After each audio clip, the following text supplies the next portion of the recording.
Wale wasichana mko hapa, ukiona mtu anataka kabisa kukuoa, si nyinyi wadada, mdada yote umefika miaka 18. Si mtu akikupenda unamuona tu, unamwangalia unaona this one loves me. Ukiona hivyo, washa kujifanya hauoni. Ati mtu anakuja anakuambia nilikuwa nataka kukuona.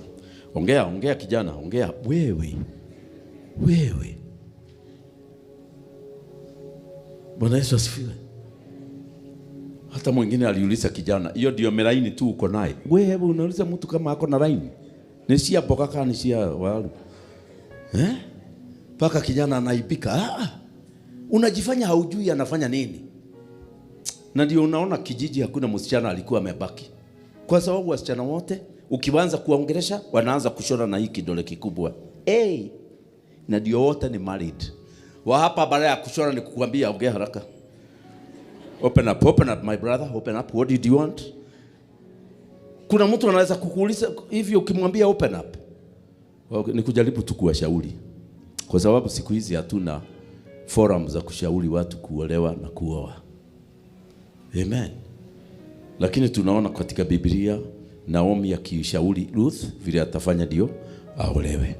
Na sisi kama tunaweza kusaidia watu, ongelesheni hii wasichana. Muambie vile mtu anafanyanga ndio aolewe.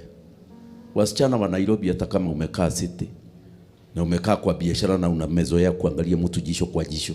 Mtu anakupenda, mtu aangalia jisho yake. Unaangalia ukiangalia chini, anaona hija. Haka ni kazuri, lakini kuangalia mtu birigoli kwa birigoli. Ukamwira alia, wewe alia kijana. Sasa atajialia namna gani? Ona mundu ni ayunanga hanini uguo. Sikuruga mogo taiti mo talk. I'm busy. Tell me ulikuwa unasema nini? Usipoteze time. No. Kuulizwa si kupoteza time. In fact ni kusave time. May God give us wisdom.